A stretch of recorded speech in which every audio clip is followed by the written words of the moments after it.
Hi, my name is Gina Bliggin, and I am from the Boone County Cooperative Extension Service.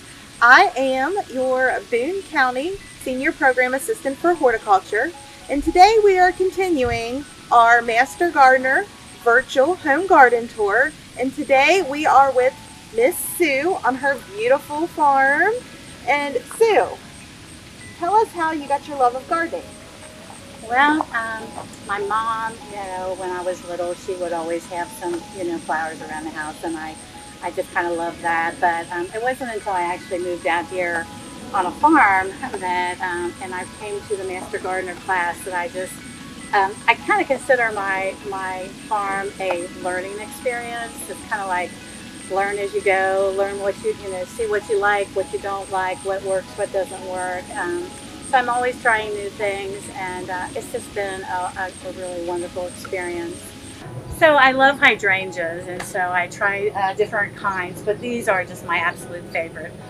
These are incredibles, and when they're all, about 2 weeks ago they were in full bloom, and they were just gorgeous. But, you kind of get the idea. But they're just, every year they come back, and actually my neighbor across the way, one time she said, "Can I come cut some of your flowers?" She said, "I'm having a golf party and they remind me of golf balls." And I said, "Sure, you can come and look at them." So this is kind of like my nursery.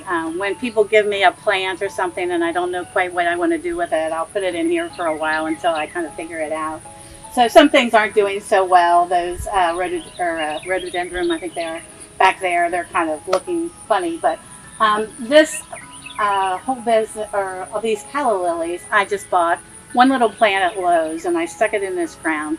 Now, mind you, I live down here by the Ohio River, so we have the perfect soil. We have the sandy soil, so it does really well. So these things just keep growing, and I keep giving them to friends. So this is another one of my favorite beds. I love crepe myrtles. I have several different varieties of them as well.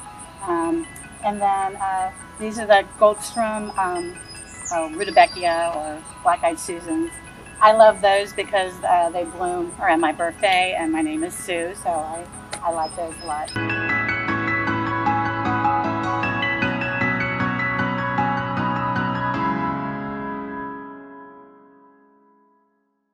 So here's another one of my favorite little spots. And again, it's kind of like a learn as you go thing. I have what they call butterfly bushes here. I'm trying to find something to hide the foundation, and they didn't do well. So I have these nine barks. I think they're called Golden Jubilee or something like that. I have them on the other side of the house, and they just look beautiful in the spring. They're kind of orange. But anyway, so I thought I might try those back here as well. I just have marigolds in here for a splash of color. And then I love winterberry hollies. And then this poor little thing that looks like it's dying is the male to them. So anytime you have the females, you should also have a male. So I hope that comes back. But there's another male in the front of the house, and they say that that's far enough that it should be able to pollinate it or whatever it does. So I can attribute my love for Angelinias to Gina. I was at one of her classes, and I just remember her saying, if you want a showstopper flower, get an Angelonia, and so that's what I've done here. So anyway, I have purple, pink, white, and I've even gone to just like buying plugs in the spring. And then this is just a nice place to rest and relax and look at the river. Not that any gardener knows that you don't have much time to sit and relax, but when I do, this is where I hang out. So this is my herb garden. So it's right close to my kitchen, so it's very accessible.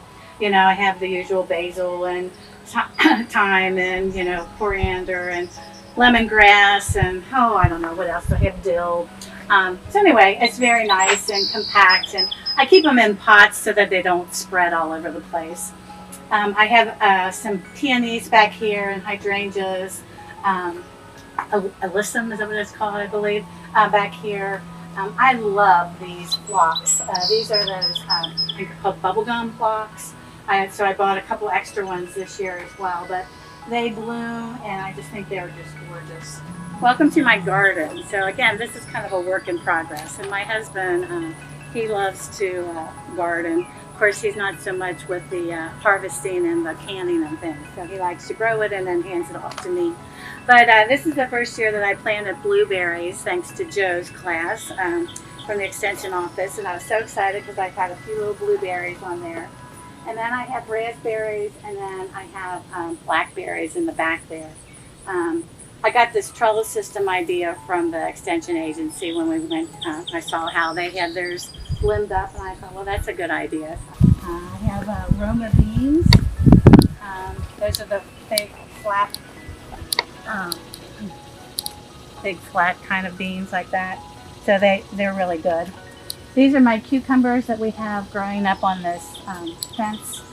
It just makes it a lot more manageable. I planted some pumpkins down at the end there, so we'll see if those grow. And I'm really happy with the corn. I planted 2 rows of corn, and let's hope that the raccoons don't get those before I get them picked.